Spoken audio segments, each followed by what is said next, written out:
Hello everyone, I welcome you all on this 10 minute study series. So आज की इस session में हम लोग बात करेंगे प्रोडक्ट डेवलपमेंट प्रोसेस के पार्ट नंबर 4 के बारे में।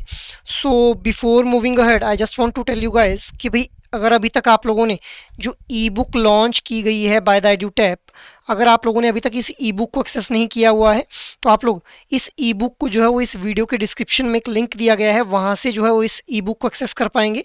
अब इस ई बुक का आप लोगों के लिए बेनिफिट क्या रहेगा कि यहाँ से आप लोग प्रीवियस ईयर्स के अंदर किस तरह से क्वेश्चंस पूछे गए हैं इंडिविजुअल कंपोनेंट्स के और इंडिविजुअल टॉपिक्स से, इसके अलावा मोस्ट इंपॉर्टेंट टॉपिक्स क्या रहते हैं with respect to each and every component of JIB examination, और सिलेबस क्या रहता है हमारा पर्टिकुलर कंपोनेंट के लिए। तो इनकी आप लोगों को इन डेप्थ नॉलेज जो है वो इस ई बुक के थ्रू या फिर पीवाईक्यू डॉक्यूमेंट के थ्रू जो है वो आप लोगों को मिल जाएगी। तो आप लोग इस ई बुक को जो है वो ज़रूर एक्सेस करें सो दैट आप लोग जो है वो एक होलिस्टिक वे के अंदर अपनी प्रिपरेशन को जो है वो शेप अप कर पाएँ। मूविंग अहेड, अब हम लोग आते हैं आज के एजेंडा के ऊपर। सो देखिए गाइज, हम लोगों ने प्रोडक्ट डेवलपमेंट प्रोसेस का ये जो चैप्टर है इसके अंदर हम लोगों ने product life cycle, product branding, retail liability products, KYC guidelines, ये सारे टॉपिक्स हम लोगों ने अभी तक डिस्कस कर लिए। आज हम लोग बात करेंगे with the retail asset products. अब देखिए रिटेल एसेट प्रोडक्ट्स को हम लोग जो है वो दो कैटेगरीज में डिवाइड कर देते हैं, ट्रेडिशनल क्रेडिट प्रोडक्ट्स और market oriented new credit schemes. तो ट्रेडिशनल जो ये क्रेडिट प्रोडक्ट्स हैं इनमें सबसे पहले हम लोग बात कर लेते हैं ओवरड्राफ्ट के बारे में। अब ओवरड्राफ्ट क्या है? It is a short term loan, जो कि हम लोगों ने देखा ऑलरेडी कि भाई जो हमारे करंट अकाउंट होल्डर्स हैं उनको ये ओवरड्राफ्ट फैसिलिटी प्रोवाइड की जाती है। इसको हम लोग जो है वो शॉर्ट पीरियड सेटलमेंट भी बोल देते हैं ओवरड्राफ्ट को। Next is demand and term loans. अब देखिए डिमांड और टर्म लोन्स जो रहते हैं, डिमांड लोन जो रहते हैं वो जनरली हम लोग देखते हैं कि जो हमारी टेम्परेरी नीड्स होती हैं उनके लिए जो है वो प्रोवाइड किए जाते हैं कस्टमर्स को।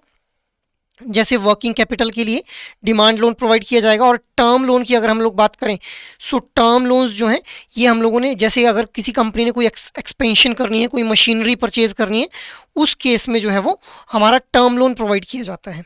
अब ये जो डिमांड और टर्म लोन है इनके बीच में एक बेसिक सा डिफरेंस रहता है कि भाई जो डिमांड लोन है उसका एक कोई डेफिनेट पेमेंट रीपेमेंट शेड्यूल हम लोगों को देखने को नहीं मिलता है। जब भी जो लेंडर है उसके द्वारा डिमांड की जाएगी तो borrower need to repay that amount. Term loan के केस में हम लोगों को एक डेफिनेट रीपेमेंट पीरियड देखने के लिए मिलता है। Next is bill financing. अब बिल फाइनेंसिंग में हम लोग दो तरह से बिल फाइनेंसिंग को देखते हैं, against the receivables and self liquidating with bill realisation. अब इनका मतलब क्या है? फॉर एग्जांपल मान लो एक कोई ए नाम का एक कोई बोरोवर है और बी नाम का कोई एक सेलर है। अब बी नाम का ये जो सेलर है इसने इस ए नाम के बोरोवर को कुछ गुड्स सेल आउट किए, जिसके बदले में ए ने जो है वो रीपेमेंट करनी है इस बी जो ये हमारा सेलर है। अब देखिए ए के पास अभी करंटली तो फंड्स नहीं है, बट ए क्या करता है, बैंक के पास चला जाता है और बैंक को बोलता है कि भाई मुझे जो है वो किसी और ऑर्गेनाइजेशन सी से जो है वो फंड्स आने नेक्स्ट मंथ, तो उनके बिल्स आप लोग जो है वो अपने पास रख लीजिए और इसके बदले में मुझे फंड्स जो है वो आप लोग प्रोवाइड कर दीजिए, जिन फंड्स का यूज़ करके फिर वो बी ये जो नाम का सेलर है इसकी पेमेंट कर देगा। तो इसी को बोला जा रहा है bill financing against the receivables and self liquidating with the bill realisation. Next is retail credit. अब रिटेल क्रेडिट के अंदर हम लोग home loan, auto loan, personal loan, credit card receivables, ये सारा हमारा पार्ट बनते हैं रिटेल क्रेडिट का। तो ये हम लोगों ने ट्रेडिशनल क्रेडिट प्रोडक्ट्स के बारे में बात की। मूविंग अहेड, अब हम लोग बात कर लेते हैं market oriented new credit schemes के बारे में।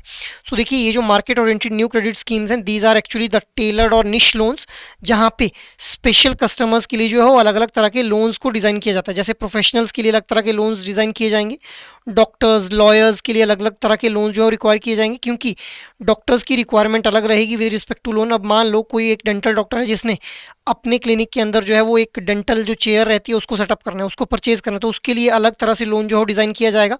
लॉयर्स की डिमांड्स और नीड्स जो है अलग तरह की रहती हैं, तो उनके लिए अलग तरह से जो है वो लोन को कस्टमाइज़ किया जाएगा। So this is market oriented new credit schemes. Moving ahead, अब हम लोग बात कर लेते हैं अदर प्रोडक्ट्स एंड सर्विसेज के बारे में। सो देखिए guys, other products and services के थ्रू हम लोग जानते हैं कि बैंक्स के द्वारा जो है वो एक फ़ी बेस्ड इनकम अर्न की जाती है।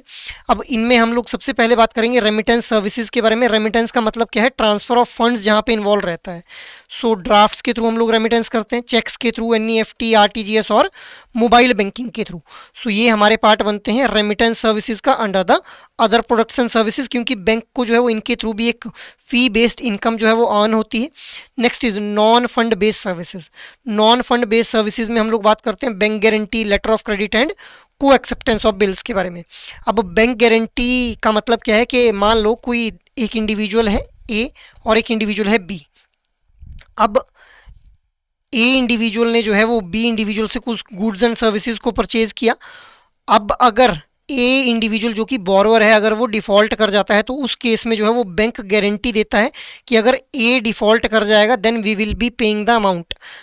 इसलिए यहाँ पे डायरेक्टली जो है वो अप फ्रंट बेसिस के ऊपर कोई भी फंड्स की इन्वॉल्वमेंट नहीं रहती है, इसीलिए इसको क्या बोला जा रहा है, नॉन फंड बेस्ड सर्विस बोला जा रहा है। अब लेटर ऑफ क्रेडिट क्या है, लेटर ऑफ क्रेडिट के अंदर जो बैंक है वो फंड्स को पे कर देगा, ठीक है, but after receiving the documents from the जो पर्टिकुलर हमारा सेलर है जिसने जो गुड्स और सर्विसेज को सेल आउट किया गया है उसके द्वारा जो इनवॉइसिंग वगैरह है उनको जब रिसीव कर लेगा एक बैंक तो उसके बिहाफ पे फिर पेमेंट कर दी जाएगी। यहाँ पे मतलब यहाँ पे डिफ़ॉल्ट होने का वेट नहीं किया जाएगा कि बोरोवर डिफ़ॉल्ट होगा तभी जो है वो पेमेंट करेगा बैंक। सो यहाँ पे letter of credit, co acceptance of bills and bank guarantee ये हमारा पार्ट बनते हैं नॉन फंड बेस्ड सर्विसेज का। Next is other fee based services का पार्ट बनेंगे collection of cheques, safe deposit lockers, standing instructions and merchant banking services. अब हम लोग जानते हैं कि चेक्स की जब कलेक्शन की जाती है बैंक के द्वारा तो वहाँ से भी बैंक को जो है वो फी बेस्ड इनकम अर्न होती है। लॉकर सर्विसेज प्रोवाइड की जाती हैं कस्टमर्स को, जैसे अपने प्रीशियस मेटल्स वगैरह को या फिर प्रीशियस वैल्यूएबल गिफ्ट्स वगैरह को रखने के लिए लॉकर्स फैसिलिटी बैंक के द्वारा प्रोवाइड की जाती है, तो वहाँ पे भी बैंक जो है वो एक फ़ीस चार्ज करता है कस्टमर्स से। स्टैंडिंग इंस्ट्रक्शन क्या है, स्टैंडिंग इंस्ट्रक्शन का मतलब है कि जैसे ऑटो डेबिट और ऑटो क्रेडिट की इंस्ट्रक्शंस हम लोग देते हैं ना कि हमारा जो है वो फर्स्ट ऑफ एवरी मंथ इतना अमाउंट डेबिट हो जाना चाहिए, ठीक है, तो उसी को क्या बोला जा रहा है, स्टैंडिंग इंस्ट्रक्शन। इसके लिए भी फ़ी चार्ज की जाती है बैंक्स के द्वारा। Next is merchant banking services. अब मर्चेंट बैंकिंग सर्विसेज में एडवाइजरी सर्विसेज जो है कस्टमर्स को प्रोवाइड की जाती हैं with respect to their fund raising, portfolio management. So इस तरह से जो एडवाइजरी सर्विसेज हैं यहाँ पे किसी भी तरह का ये जो मर्चेंट बैंक्स रहते हैं इनके द्वारा कोई भी डिपॉजिट वगैरह एक्सेप्ट नहीं किए जाते हैं, इनके द्वारा सिर्फ एडवाइजरी सर्विसेज जो है कस्टमर्स को दी जाती हैं and these are especially for the high net worth individual customers. Next is a distribution of third party products. Distribution of third party products का पार्ट बनेंगे mutual fund, sovereign gold bonds, insurance products. इनको हम लोग ये जो third party products हैं इनको हम लोग पैरा बैंकिंग प्रोडक्ट्स भी बोल देते हैं क्योंकि यहाँ पे जो बैंक्स हैं these are acting as a agent, क्योंकि बैंक्स यहाँ पे जो है वो डायरेक्टली किसी भी रिस्क के अंदर इन्वॉल्व नहीं होते हैं। अगर म्यूचुअल फंड के ऊपर मान लो 15% रिटर्न बोली जा रही है तो bank is not responsible for giving 15% return on the mutual funds because bank is acting as a agent here. So these are third party products. तो ये हम लोगों ने अदर प्रोडक्ट्स एंड सर्विसेज के बारे में बात की। मूविंग अहेड अब हम लोग बात कर लेते हैं स्टेजेस इन प्रोडक्ट डेवलपमेंट के बारे में। सो देखिए guys, stages in product development की अगर मैं बात करूं तो जब भी प्रोडक्ट को डेवलप किया जाता है तो ऐसा नहीं है कि इमीडिएटली आज मुझे आइडिया और कल मैंने प्रोडक्ट को डेवलप कर दिया। There are multiple stages. सबसे पहले है idea generation. So idea generate किया जाता है, कैसे जनरेट होगा idea, it is based on the market research, customers की क्या एक्सपेक्टेशन है और इसके अलावा स्टाफ की सजेशन क्या है, क्योंकि स्टाफ से जो हो कस्टमर्स रेगुलर वे के अंदर इंटरेक्ट करते हैं, सो उनके थ्रू भी हम लोग जो है वो आइडिया जनरेट कर पाते हैं with respect to the new product itself. Next is idea एक बार जनरेट हो गया फिर आइडिया की स्क्रीनिंग की जाएगी। स्क्रीनिंग का मतलब क्या है कि भाई क्या एक्चुअल में नए प्रोडक्ट की ज़रूरत है या फिर जो एग्जिस्टिंग प्रोडक्ट है उसी में इंप्रूवमेंट की जा सकती है, उसी में कुछ फीचर्स ऐड ऑन कर दें। इसके अलावा क्या जो हमारा एग्जिस्टिंग इंफ्रास्ट्रक्चर है क्या वो नए प्रोडक्ट जो हम नया प्रोडक्ट डिज़ाइन करने के बारे में सोच रहे हैं क्या हमारे पास इंफ्रास्ट्रक्चर है उस नए प्रोडक्ट को जो है वो हैंडल करने के लिए, तो इसको बोल दिया जाएगा idea screening. Next is concept testing. अब कंसेप्ट टेस्टिंग के अंदर हम लोग कस्टमर से फीडबैक लेंगे कि भाई क्या ये आइडिया जो है वो वर्केबल है, क्या अगर इस तरह का प्रोडक्ट मार्केट में लॉन्च किया जाए तो क्या ये कस्टमर्स को अट्रैक्ट करेगा, उनकी नीड्स को सेटिस्फाई करेगा। Next step is business and market analysis. फिर हम लोग देखेंगे कि भाई जो हमारा प्रोडक्ट है उसकी फाइनेंशियल वायबिलिटी क्या है, क्या वो हमारा प्रोडक्ट जो है वो फाइनेंशियली वायबल है, हमारे ऑर्गेनाइजेशन के जो प्रॉफिट्स हैं उनको किस तरह से इम्पेक्ट करेगा अगर हम इस प्रोडक्ट को लॉन्च करते हैं। इसके अलावा मार्केट शेयर किस तरह से इंक्रीज किया जा सकता है with the launch of the new product. Next is product development, test marketing and commercialisation. अब इस स्टेज के अंदर क्या होता है कि हम लोग एक टारगेटेड ग्रुप ऑफ कस्टमर्स को सेगमेंट को सेलेक्ट करते हैं, उन कस्टमर्स को यूसेज के लिए दिया जाता है इस प्रोडक्ट को, उनसे फीडबैक ली जाएगी और अगर उनकी जो फीडबैक है उस फीडबैक को हम लोग जो है वो अपने इस प्रोडक्ट के अंदर इनकॉर्पोरेट करेंगे। अगर किसी तरह की इंप्रूवमेंट करनी है तो वो इंप्रूवमेंट की जाएगी, अगर किसी फीचर को एलिमिनेट करना है तो एलिमिनेट किया जाएगा। आफ्टर दैट फुल स्केल के ऊपर जो है वो उस प्रोडक्ट को फिर लॉन्च कर दिया जाएगा finally. So these are the multiple stages with respect to the product development guys. अब देखिए इसी को हम लोग एक एग्जाम्पल के थ्रू समझ लेते हैं गाइस। एक साउथ इंडिया के अंदर एक विलेज है जहाँ पे 90% ऑफ द पीपल जो है वो अप्लाई कर रहे हैं for the semi skilled jobs in the Persian Gulf, but उनको डिफिकल्टी आ रही है for obtaining loan for the visa processing. So अब यहाँ से आइडिया कैसे जनरेट हो पाएगा? बैंक कस्टमर्स की हेल्प से जो है वो आइडिया जनरेट हो जाएगा, क्योंकि यहाँ पे स्पेशल लोन की रिक्वायरमेंट है फॉर द वीज़ा ट्रेवलर्स। इसके बाद इस आइडिया की स्क्रीनिंग की जाएगी। स्क्रीनिंग के अंदर जो ब्रांच के मैनेजर हैं वो हायर अथॉरिटीज़ को जो है वो ये प्रपोजल भेजेंगे कि इस तरह का लोन जो है वो हम लोग डिज़ाइन करना चाह रहे हैं, क्योंकि हमारे पास मास नंबर ऑफ कस्टमर्स हैं। ठीक है, इसके बाद कॉन्सेप्ट टेस्टिंग की जाएगी। वीज़ा लोन प्रोडक्ट को जो है वो डेवलप कर लिया जाएगा यहाँ पे। Next is business and marketing की एनालिसिस की जाएगी कि भाई हम लोगों ने जब एनालिसिस की तो हम लोगों ने देखा कि जो इंडिविजुअल इस लोन को अवेल करेंगे उनके द्वारा नॉन रेजिडेंट अकाउंट्स भी तो हमारे ही बैंक के अंदर ओपन अप किए जाएंगे। ठीक है, so this is business and market analysis, किस तरह से जो है वो हमारा मार्केट शेयर इंक्रीज होगा। Next is product development, test, marketing and commercialisation. अब यहाँ पे हम लोग फाइनली जो है सेट ऑफ कस्टमर्स को इस प्रोडक्ट को देंगे, और हम लोगों ने देखा कि फाइनली मार्केटिंग के अंदर हम लोगों को एक ग्रेट सक्सेस देखने के लिए मिली, और ब्रांच बिजनेस भी हमारा जो है वो बूम फेज के अंदर एंटर कर गया with the launch of this product guys. So इस तरह से जो है वो हम लोग क्या करते हैं, अपने नए प्रोडक्ट को डेवलप करते हैं। तो ये हम लोगों ने मल्टीपल स्टेजेस के बारे में बात की। मूविंग अहेड, अब हम लोग बात कर लेते हैं कंस्ट्रेंट्स इन प्रोडक्ट डेवलपमेंट के बारे में। सो क्या कुछ कंस्ट्रेंट्स देखने के लिए मिलते हैं? सबसे पहले होमोजीनियस कस्टमर बेस। अब देखिए गाइस, जैसा लास्ट एग्जाम्पल में हम लोगों ने देखा कि 90% जो लोग थे गांव के वो उस लोन के लिए अप्लाई कर रहे थे। तो ऐसा हमेशा homogeneous same similar number of मतलब सिमिलर करेक्टरिस्टिक्स वाले इंडिविजुअल्स का मिलना मुश्किल हो जाएगा। सिमिलर जो करेक्टरिस्टिक्स के कस्टमर बेस है वो मिलना हमारे लिए जो है कंस्ट्रेंट हो जाता है अगर हम लोगों ने एक नया प्रोडक्ट डेवलप करना है।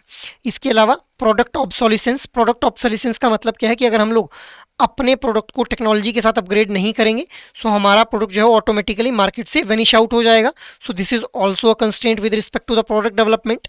नेक्स्ट इज प्रोडक्ट प्रूनिंग, मतलब एग्जिस्टिंग प्रोडक्ट रेंज को हम लोगों ने अल्टर करना है, ऐसे फीचर्स को ऐड ऑन करना है जिनकी ज़रूरत है, और ऐसे फीचर्स को एलिमिनेट करना जो कि अननेसेसरली जो है वो मतलब उस प्रोडक्ट का पार्ट बन रहे हैं, मतलब कस्टमर्स की नीड को सेटिस्फाई नहीं कर पा रहे हैं। Next is difficult to come up with a product idea. अब हर बार एक नया प्रोडक्ट आइडिया के साथ जो है वो एक नया आइडिया जनरेट करना इट सेल्फ जो है वो ये क्या हो जाता है, कंस्ट्रेंट हो जाता है हमारे प्रोडक्ट डेवलपमेंट के प्रोसेस में, क्योंकि हर बार जो है वो एक नया आइडिया जनरेट करना with the help of customers या फिर मार्केट रिसर्च की हेल्प से थोड़ा डिफिकल्ट हो जाता है, क्योंकि ऑलरेडी एग्जिस्टिंग प्रोडक्ट्स जो है मार्केट में अवेलेबल रहते हैं आजकल के दौर में। Next is resistance from the staff. अब मान लो कि एक बैंक के अंदर एक नया प्रोडक्ट जो है वो लॉन्च किया जाने वाला है। अब उस बैंक के नए प्रोडक्ट को जो है वो पहले बैंक के एम्प्लॉयज़ के ऊपर जो टेस्टिंग की जाएगी कि आप लोग पहले इस प्रोडक्ट को यूज़ करके देखिए। अब बैंक का अगर स्टाफ ही मना कर दे कि भई हम लोग इस प्रोडक्ट को यूज़ नहीं करेंगे, सो ये भी हमारा क्या बन जाता है, कंस्ट्रेंट बन जाता है। तो ये हम लोगों ने मल्टीपल कंस्ट्रेंट्स के बारे में बात की कि किस तरह से हमारे लिए जो हर्डल्स आ सकते हैं for developing a new product guys. Moving ahead, अब हम लोग बात कर लेते हैं प्रोडक्ट मैनेजमेंट के बारे में। सो देखिए थियोडोर लेविट के अकॉर्डिंग कुछ प्रोडक्ट लाइंस को जो है वो इवॉल्व होता हुआ बताया गया। सबसे पहले इन्होंने बताया जेनरिक प्रोडक्ट के बारे में। तो जेनरिक प्रोडक्ट नाम से ही समझ आ रहा है, जेनरिक मतलब general product which is unbranded and undifferentiated. For example, जब भी हम लोगों को जो है वो भूख लगती है तो हम लोग जनरली राइस और ब्रेड को ही जो है वो याद कर पाते हैं। तो इसी तरह से बैंक के लिए भी जनरल अगर मैं प्रोडक्ट बोलूँ so CASA, that is current accounts and savings account. अब ये जो जेनरिक प्रोडक्ट हैं these get their identity from their name itself. Next is expected product. अब ये जो एक्सपेक्टेड प्रोडक्ट है यहाँ पे ये वो प्रोडक्ट रहते हैं जो कि कस्टमर की मिनिमम एक्सपेक्टेशन को जो है वो रिप्रेजेंट करते हैं। फॉर एग्जांपल, अगर एक कस्टमर का सेविंग्स अकाउंट ओपन अप किया जा रहा है तो कस्टमर चाहेगा कि भाई मैं अपने सेविंग अकाउंट के अंदर जो मेरा बैलेंस है उसको ट्रैक कर पाऊँ, तो इसलिए उसको जो है वो पासबुक ऑफर की जाती है। तो here passbook becomes the expected product guys. Next is augmented product. Augmented product क्या है, these are the enriched product which are beyond the customers expectation और सजेशन। मतलब कस्टमर की एक्सपेक्टेशन से ऊपर जाके जब उनको फीचर्स प्रोवाइड किए जाते हैं तो उसको हम लोग क्या बोल देते हैं, ऑगमेंटेड प्रोडक्ट बोल देते हैं। For example, saving bank account के लिए किसी भी बैंक किसी भी ब्रांच से आप अपने सेविंग अकाउंट को जो है एक्सेस कर सकते हैं। अगर इस तरह का प्रोडक्ट ऑफर किया जा रहा है तो उसको क्या बोल देंगे, ऑगमेंटेड प्रोडक्ट बोल देंगे। Next is potential product. Potential product are also the enriched product, these are also beyond the customers expectation but these are product for the tomorrow. मतलब हम लोग ऑगमेंटेड प्रोडक्ट और पोटेंशियल प्रोडक्ट की अगर बात करें सो दोनों में ही टेक्नोलॉजी का यूज़ किया जा रहा है, बट हम लोग फ्यूचरिस्टिक अप्रोच जो है वो ऑप्ट करते हैं with respect to designing of the potential product. For example cardless withdrawal from the ATMs. अब जब एटीएम्स नए नए आए थे तो उस टाइम के ऊपर किसी ने नहीं सोचा था कि भाई बिना एटीएम जो ये कार्ड्स हैं इनके बिना डेबिट कार्ड्स के थ्रू भी हम लोग जो है वो एटीएम मशीन से कैश को विड्रॉ कर लेंगे। बट हम लोगों ने टेक्नोलॉजी का यूज़ करके इस तरह के प्रोडक्ट्स को डेवलप किया, तो ये हमारे क्या बन जाएंगे, प्रोडक्ट ऑफ टुमारो, जिनको हम लोग क्या बोल रहे हैं, पोटेंशियल प्रोडक्ट बोल दे रहे हैं। ठीक है, now try to answer out this question guys. An unbranded and undifferentiated commodity which is a core product is a generic product, expected product, augmented product या फिर potential product. So try to answer out this question in your comment box. Now in the end I just want to let you know guys कि अगर आप लोग किसी भी तरह की गाइडेंस चाहते हैं with respect to your JAIIB examination, so आप लोग एडुटैप के द्वारा जो मास्टर कोर्स लॉन्च किया गया है फॉर ऑल दी कंपोनेंट्स, और that is IE&IFS, PPB, AFM and RBWM, इस मास्टर कोर्स को आप लोग जो है रेफर कर सकते हैं, जहाँ पे आप लोगों को concept classes, live classes, short notes और टेस्ट सीरीज जो है वो प्रोवाइड की जाएगी। अब अगर आप लोग इस मास्टर कोर्स को अवेल करना चाहते हैं तो आप लोग इस कोड का यूज़ कर सकते हैं, दैट इज JIB75, जिसकी हेल्प से आप लोगों को जो है वो 75% डिस्काउंट इस मास्टर कोर्स के ऊपर जो है वो अवेलेबल करवा दिया जाएगा। So you can have a look on this master course if you want some kind of guidance with respect to your GIB examination. So that is all from my side for this session. I hope ये sessions आप लोगों को अच्छे लग रहे हैं, और actual में अगर ये सेशंस आप लोग पसंद कर रहे हैं तो इन सेशंस को लाइक, शेयर और सब्सक्राइब कर लें। और अगर आप लोगों की कोई भी क्वेरी है तो आप लोग मेल कर सकते हैं hello@edutap.co.in के ऊपर। जय हिंद।